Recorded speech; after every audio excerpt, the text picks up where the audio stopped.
โอ้โหคนเล่พูดรอมุมเมาบาทที่นี่สิปลูกเดือนไหนนี่พวกไงนี่ปลูกเริ่มจะปลูกแล้วคือไฮฮือได้ก็ได้ปลูกเลยปลูกกล้วยหรือปลูกยังก่อนนี่ปลูกกล้วยก่อนเลยสิปลูกกล้วยก่อนดินนี่มันไปมีฮอดใช้ในดินนี่พุ่นนะฮอดแดนเขาอันนี้ฮอดแดนนะบ่นั่นน่ะแม่นก่อดอกไม้ไหนพอไกลมีเนี่ยเห็ดอยู่บ่เจ้าน่ะมีเวียกเห็ดอยู่บ่ยังนี่เห็ดเยอะคือไฮนี่เลยบ่คำว่านั้นข่อยว่าเขาสิจ้างขุดมาห้องน้ำแม่ตะกิ้งนี่นะมื้อใดแล้วแต่เจ้าสิให้เจ้าเฮ็ดกับพอจะดีเฮ็ด2คนขุด4ท่อนึงหรอกข่อยสิจ้างล้านนึงลุงเฮ้ยคือว่านัดเต็งบอลนั่นนี่ทุกคนบอกเอาบอลนี่ก็ได้บอลลุงฮะเอาบอลนี่ก็ได้บ่เอาคือว่าเอาค่าเงินนี่เอาพี่แบบใดบอลนี่ลองถอดนะได้ก็แล้วแต่โดยเขาบอกอยากให้ขุดบอลนี้ก็ขุดลุ่มพุ่นก็ได้สิเป็นยังในใจแม่เต็งอยากได้บอลนี้เราห้องน้ำเราขึ้นบอลนี่ฟรีนะลุงก็เฮิร์นเก่าในครึ่งนึงเฮิร์นเก่านี่ก็แล้วแต่ชูเจ้าเป็นผู้อยู่ก็แล้วแต่แม่ตะกิ้งได้น่ะนะมีที่ว่าเอาที่เจ้าอันว่านี่แหละจึงว่าเอาขานี่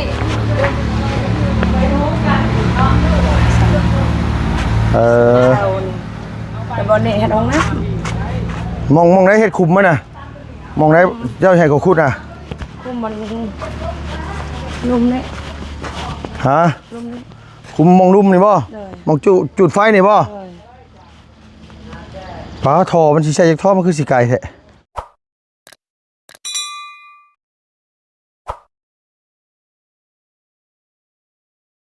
เป็นยังขึ้นหน้าเศร้าๆเมื่อยบ่บ่ได้เศร้านะบ่ได้เศร้าบ่แต่ว่าขึ้นหน้าเศร้าๆสิหรือว่าเห็นเสามาแล้วบ่บุญสารวัตรว่าให้มัน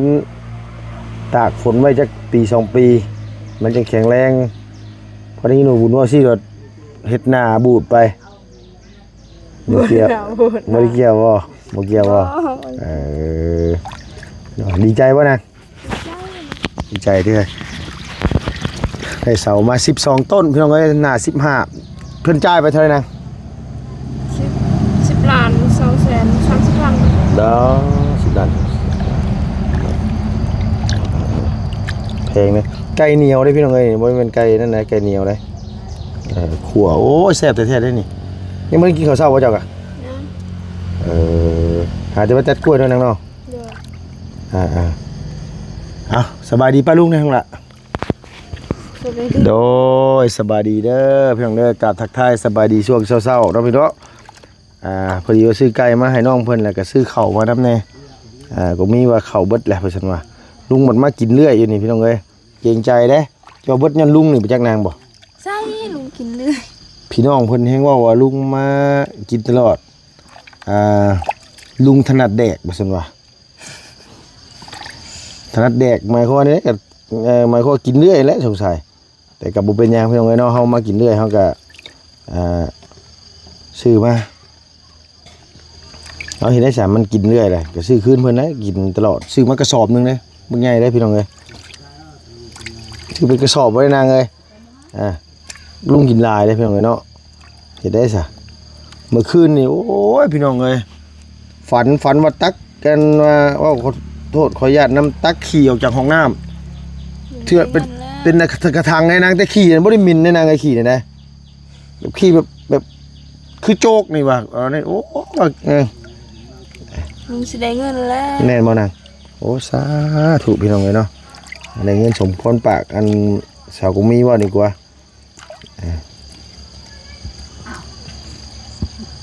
ถ้าได้เงินสมพรปากว่านี่โอ้ยคือสิดีใจยี่หรอกพี่น้องไอ้ลุงก็ได้เนาะมีแต่ว่าสิเข้าไปหานี่ก่อนพี่น้องไปหาพ่อใกล้แล้วกับไปอันว่าคุยกับพ่อน้องจะดีก็เฮ็ดถ่าได้ใช่น้องเด้ออย่าลืมเลยใส่น้ำมันส้มสีละลายนี่เด้อมันยังแซ่บเด้อเขามีหนึ่งอยู่ว่าเขา กินข้าวเจ้าโอเคข้าวเจ้าก็ได้ ข้าวเจ้าก็ได้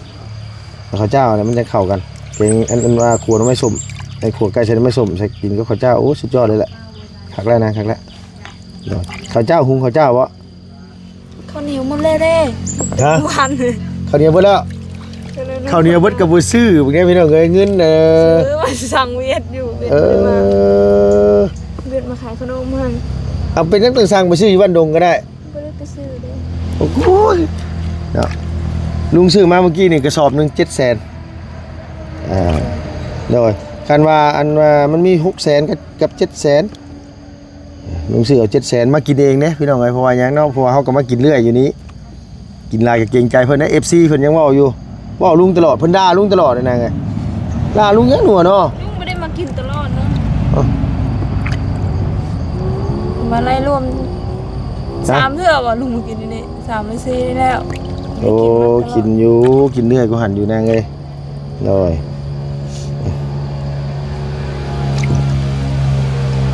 โอเคมีเดียวลุงไปหาพ่อไก่ก่อนเด้อไปฮื้อให้ซอยพ่อไก่ก่อนโดยสิจ้างพ่อไก่อันว่าคุดอันว่าห้องน้ำก่อนพี่น้องเอ้ยกับพ่อจะดีเนาะโอเคสบายดีป่ะลุงเนี่ยเนาะ สวัสดี โดยเนาะไปหาพ่อไก่ก่อนพี่น้องเอ้ย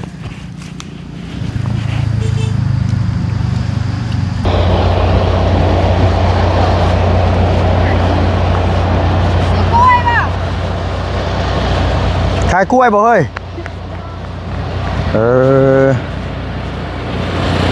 โอ้มาแต่เช้าเนาะโดยสบายดีโดยเห็นเพิ่นล่ะกะมาแว่เนาะ โดย งานอะไรจะตาม เจ้าเอาสบายดีเด้อจานเด้อยังบ่ทันกินข้าวมาบ่ ยัง ไปซื้อไก่มาให้กงมีเฮ็ดอยู่ เฮ็ดแบบใด ขั่วไก่ ลมก็พอพี่ลมอยู่พอ เอาพี่น้องเอ้ยลงทางไหนล่ะบัดนี้เฮ้อ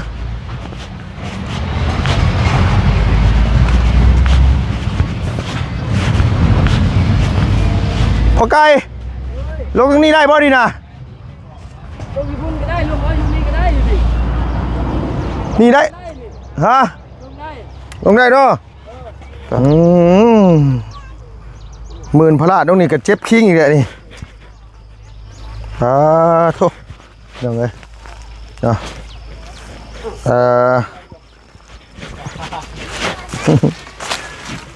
เลิกกี่โลโอ้ยเพื่อสิลงมาฮอด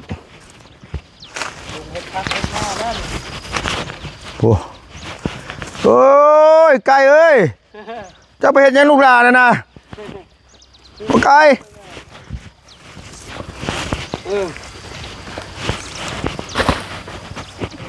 โอ้ไก่เห็ดพลึกลีไก่เลยบ่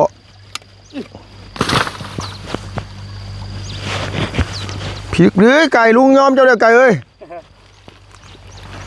มันได้บ่ ได้โอ้พอไก่ยังมื้อคืนหาเงี้ยงปลาคือสิได้แท้พอไก่บ่ จักคืน เคยหาเงี้ยงอยู่บ่ จักบ่เห็นเขาหาเยื่องอยู่ บ่พอไก่เคยไปอยู่บ่ เคยอยู่ไปบ่ได้ไปนี่การ บ่การตะเขียดบ่เคยก้านปลาบ่โอ้แบบนี้มันก้านปลาแห่งคักแล้วแบบนี้นะ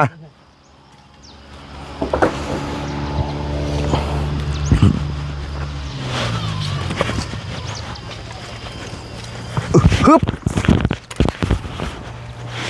ปลาโต ข้าวบ่งามเลยลุงเอ้ย บ่งามบ่แบบนี้นะเอาทุจ้าปลาลุงนี่ล่ะทุจ้าก่อนสบายดีแล้วแบบนี้นะโดย ทุกคนข้าวมันบ่งามดอก โดย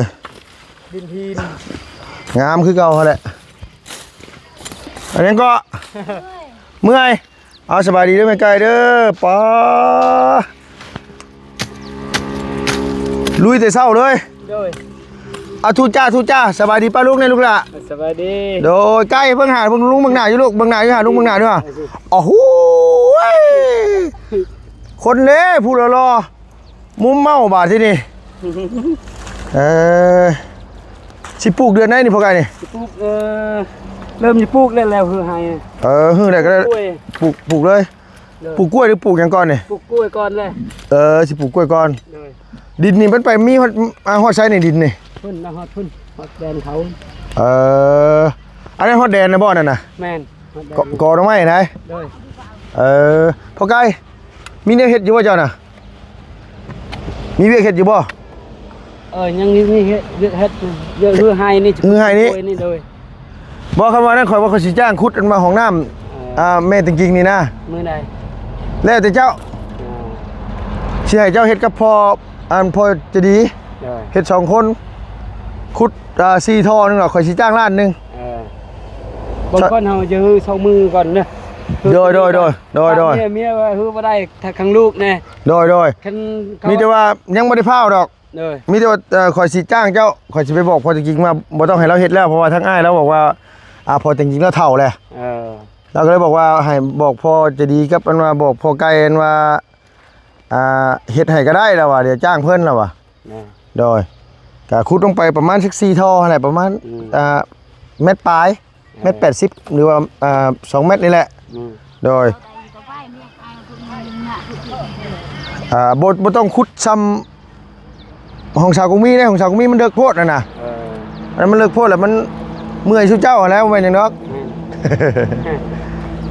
เป็นก้อน2-3มื้อนึง โดยยังสิซอยน้ำเมียนน่ะ โดย เดี๋ยวปะเมียเราฮือบ่ได้ตั้งเล็กน้อยเรา โดย อันนี้ นี่ได้เนาะค่าผู้นี้ได้นี่นะค่าผู้นี้กับผู้นั้นได้ผู้ ก็ง่ายสบาย โดย เดี๋ยวเมียก็ได้สำนี่ กำลังยากได้สำนี่นะป้าน้ำถือว่าดุเต็มเลยแต่เก้านี่ซ้ำนี่นี่ปลูกข้าวได้จักเป่าพอไก่คันมามันงาม ประมาณสำนี่แล้วประมาณได้7เป่า8เป่า 7-8 เป่าโดยนี่ก็งามแล้วนี่ลุงเอ้ยมีแต่หินหมดมีแต่บ่อนนี้แหละดินไข่ๆดินบ่อนนั้นทางเก่าทางตะกี้เขา อันนั้นตะกี้เขาจะปลูกบ่ แม่นนี่บ่อนนี้ครัวบ่อนนี้ ทางบ่น่ะตะกี้น่ะ แม่นทางแคมอยู่เพียงอยู่นอนตะกี้ตอนนั้นล่ะทางไม้ ตะกี้ทางตัวนั้นบ่ แม่น อ๋อเขาจะเฮ็ดโค้งลงมานี้ แม่บ่อนนี้ครัว โดยอันทั้งนี้ก็ดินอันตู้พ่อบ่ทั้งนี้กะ แม่เบิ่งนี่ก็ดินพอง โดยมื้อนั้นน่ะเอาบุญไปเบิ่งแล้วเฮาทุ่นเฮาท่วมไปเบิ่ง โดยตัวนั้นของไผสัตว์อันพอไก่ นะ ตัวปลา แดนสวรรค์ คนบ้านในสวรรค์ โดยเขามาซื้อแล้ว ซื้อดินอยู่ในบ้าน โดยดินคนในบ้านนี้เนาะปาโธ่มีแต่ว่า2-3มื้อคันว่าเฮ็ดเจ้าฮือให้แล้วจังเฮ็ดก็ได้จังขุดก็ได้ของน้ำน่ะจ้างพอไก่ครับพอจะดีขุดพี่น้องเอ้ยเพิ่นซอยกันมันจังแล้วไว้อันนี้กล้วยป่าบ่พอไก่หรือว่ากล้วยทำ กล้วยปลูกได้ลุง จงเมียนฮะ กล้วยปลูกเนาะไก่เอ้ยคือมืดแถวะมื้อนี้แม่บ่ เราจะอาบน้ำให้ลงมาแล้วปุ๊บ บ่น้ำมันนี่นะยามมื้อคืนนี่ข่อยว่าไปหาเยื่องปลานี่ซ้ำสิเอาปลาได้พอไก่เอ้ยเจ้าบ่เคยเยื่องบ่ปลา จักเขาเอาแถวบ้านเฮาเห็นเขาไปอยู่ ไปหาเยื่องนี่ชวนหลายชุเจ้าไปหากินในได้พอไก่ไปหาแบบใด บางคนเอาไปเบิ่งไปการไก่ไปการเครียดยามเดือน6นี่ กันหนูกันไก่บ่ โดย ไก่ยังไก่ปลาบ่พอไก่ ไก่ปลาเลย พวกหนูพวกหยังก็มีบ่พอไก่บ่ มีอยู่ไปการ พอได้กินเนาะ บ่กินอยู่หนูปลา หนูคือลุงกินเลย โดย หนูบายที่นั่งโอ้แซ่บกินเลยเห็น อยู่ทางนี้มีแลนก็มีอยู่บ่พอไก่แลน แล่น โดย มีอยู่ตะกี้เดี๋ยวนี้มันบ่มีเลย เบิดแหละ หมดแล้วจักแล้วมันไปสายตะกี้มีพอไปการ แล่นโน่นลาย มันไม่ใหญ่เบิดเลยเนาะไม่ใหญ่เบิดแล้วมันบ่มีไม่อันนี้บัดนี้โธ่พี่น้องเอ้ยแม่ไก่แล้วก็ดุดีเลยแม่ไก่กะพลิกลียอมแดดซับพลิกลีล้อนี่นะโอ้ประมาณ2มื้อแล้วว่ะฮือไห้ประมาณ2มื้อฟืนนี่ก็เก็บไว้เมื่อให้ทั้ง จะดีกับเลี้ยงกับกมีมาเอาบ่ซั่นว่า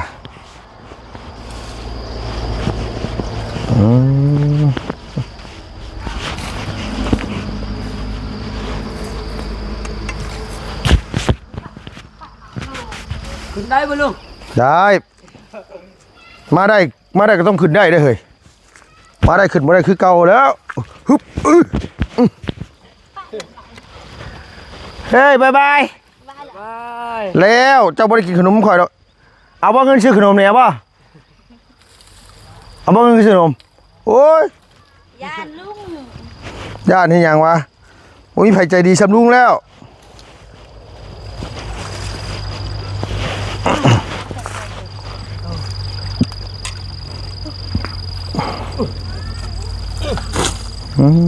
น้ำไปยังไงไหลคักเลย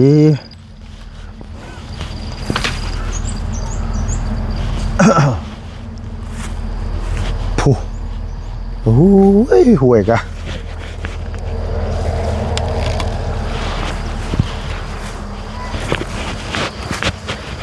ไปบุกขึ้นเลยพี่น้องไอ้บาทนี่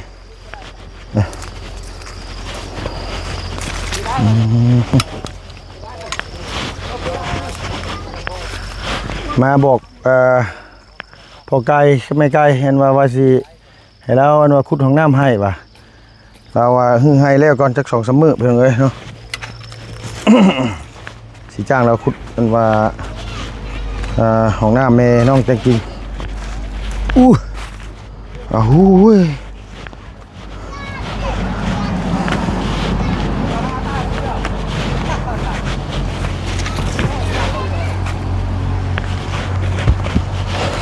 กระป๋อมกระลายดีรอบยังไงกระป๋อมแน่จะแซวอยู่เยอะ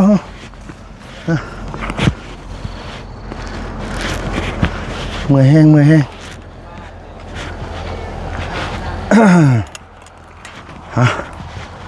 พา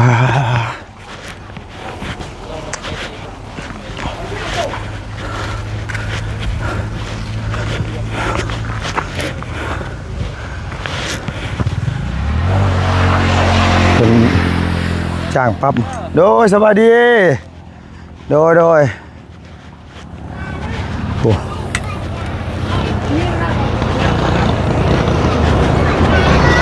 โดยสวัสดีไอ้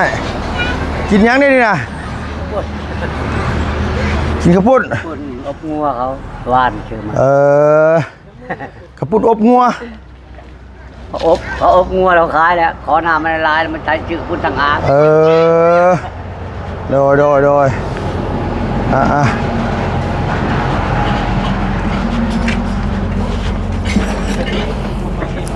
สบายดีป้าลุงเนี่ยลุงล่ะสบายดีโดย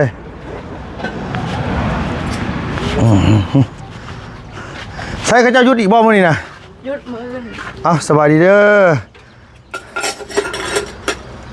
สบายดีมาพี่แดงมาพี่หน่อยหนึ่ง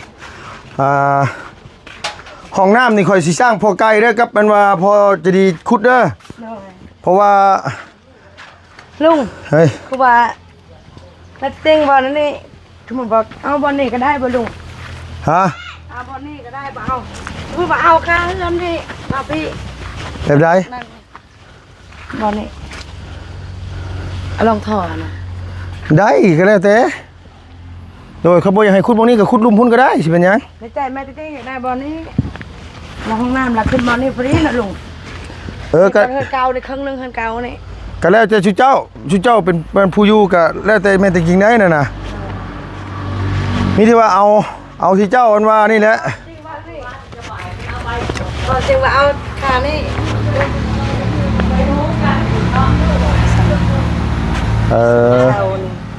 แต่บอลนี่เห็นองนะมองได้เห็ดคุมมั้ยน่ะมองได้เจ้าใหญ่กว่าคุดน่ะคุมมันลุ่มนี่ฮะคุมมองลุ่มนี่บ่มองจุดไฟนี่บ่ป้าท่อมันสิใช้จากท่อมันคือสิไกลแท้ท่อต่อลงมาบ่ให้บ่นี่ก็ได้นี่บ่ได้บ่ลงบ่คันเฮ็ดเนี่ยเฮ็ดพี่เลยตั้งของน้ำน่ะตั้งพี่เลยตั้งพี่มันจังงามกว่าคันว่านั้นมันสิใกล้นี่พด ได้อยู่ตั้งตรงนี้ก็ได้ตั้งนี่ เลย ตั้งนี่ก็ได้เฮาก็ต่อท่อเข้ามาเลยนะอันไม่ตะ บ่ กี้ นี่ละตั้งเงินบ่นี่บ่ลุง ฮะ ตั้งห้องน้ำบ่นี่บ่ บ่ค่อยว่าห้องน้ำมาตั้งนี้แต่ว่าอันว่าคุมมันอยู่พุ่น เลยเออ เนาะ น้ำนั่นนะลุง เออ ห้องน้ำมาตั้งอยู่นี้ห้องน้ำน่ะ เลย เพราะว่าบางเทื่อน่ะบางเทื่อคนไปคนมาก็ให้คนมาเข้าอยู่พี่ เลย มันก็ง่ายคือกันนี่เพราะว่าให้เขาย่างมานี่เนาะย่างมานี่ท่อมันก็ต่อมานี่ให้เด็กน้อยคันว่างก็ให้เขาขุดมาด้วยแล้วขุดฝังรถท่อน่ะแล้วเขาจังต่อมาคันว่ามีข้อต่อแล้วเขาจังตัดต่อไหมต่อเขาห้องน้ำของในเฮา เลย นี่แหละท่อให้เขาขุดอยู่พุ่นก็ได้ เลย แต่ห้องน้ำมาตั้งอยู่นี้ เลย เอาน้ำตั้งนี่หันหน้าออกไปพุ่นหน้าบ้านพุ่นโดยเวลานี่หมู่กันยางมาเข้าพี่มันจะบ่ยากนะ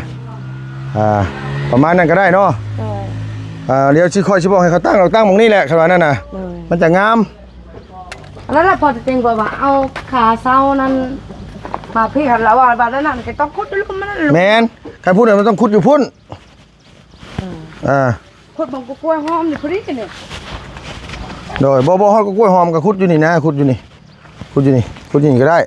หรือว่าเอาดุมเก่าก็ได้คันว่านั่นน่ะ แม่นนี่ห้องน้ำมีคาเนี่ย คันสมมติว่าจะว่าเครื่องเสาอ่อนกับบ่นี้ละ พอดีไกลแล้วนี่ทำนี่พอดีเท่านั้นบางเทื่อก็อยู่นี่ก็ได้ บ่คันว่านั่นน่ะมีแต่ให้เขาขุดอยู่พุ่นขุดอยู่ลุมพุ่น แม่นบ่นี่นะลูก มองโฮมนี่นะมองก้นหมองย้ายนี่ก็ได้นี่ขุดลงไปนี่ขุดตรงนี้นี่ พอดีนะ นี่บนตีนนี่รถไกลเลย โดยคันว่าฉันนี่ก็อยู่นี่ก็ได้ขุดอยู่แถวนี้แหละ เพราะว่าเชียนห้องมาปีแล้วนี่ห้องที่เนี้ยเพราะว่าเฮือนครัวมันบอดพี่คือว่าเฮือนครัวฮอด บ่ฮอดดอก เฮือนครัวจักกวกกันนักดอก บ่ฮอด ที่บ้านกันที่ออกไปเช็ดเจ้าห้องน้ำอยู่นี่นี่ เห็นน้ำอยู่นี้นี่คันว่านั่นน่ะ ครัวจำเฮือนนี่ คันขุดพุ่นน่ะมาเฮ็ดห้องน้ำต้องเฮ็ดอยู่พุ่นมองชุ่มใกล้พุ่น แม่เราบ่ได้ นี่นะบ่นี้นะ อยู่นี่ห้องน้ำนี่พอมาขึ้นลายขึ้นนี่อ้าว เด้อ ยันข้าเฮือนครัวไปเบิ่ง โอ้ยค่าจังได๋เฮือนครัวสิเฮ็ดออกมายาวปานนั้นเฮือนครัว7-8 เมตรพุ่นบ่ ไม่นั่นแล้วจังว่า บ่คันนั้นขุดบ่นั้นนี่ขุดบ่นี้แล้วห้องน้ำมันตั้งอยู่นี้ สิแปลงคุณบนกรมบักนัดนี่เลยลง บ่อันว่าอ้ายแล้วนั่นอ้ายเราบ่ให้เจ้าเฮ็ดอ้ายเราเจ้าเฒ่าแล้วอ้ายเราบอกว่าเราให้จ้างมันพอไกลครับมันว่าพอจะดีเฮ็ด2 คนทุกเจ้าบ่ต้องเฮ็ดก็ได้เราอ่ะ จ้าทูแล้วเข้าใจลาย โดยแล้วว่าเราเฒ่าเลยเราอ่ะ แล้วว่าชวนเขาคุดมื้อนี้แล้วกินข้าวกินน้ำจังน้อย บ่ต้องขุดบ่ขุดแล้วข่อยจะว่าจะมาแจ้งเจ้าบ่ต้องขุดบ่ต้องเฮ็ดก็ได้สิให้พอไกลครับพอจะดีเฮ็ดเฮาสิจ้างแล้ว เข้าใจลายมันจะคุดเองว่าชวนเมียไว้สิแม่แต่คอยเฮ็ดเอาก็ได้ว่าเปลืองเงินผลลาย เฮ้ยเฮ็ดหยังน่ะมาลักหยังน่ะ แล้วเขาสิไข่ โอ้หมอนี่ นะโหจิงไข่ บ่โหสิไข่เฮามัดย้อนเล่าค่ะ เบิดกับเบิดกูหัวยิงค่ายกันที่นี่โอ้ บ่แม่นบ่แม่นคิดทีบ่ขับปูบ่ได้นี่มดบาท บ่แม่นกินที่ขี้เหนียว มดบาทได้มา น้าไม่ไกลนะแม่จะกินขี้ที่นะไม่ไกลนะ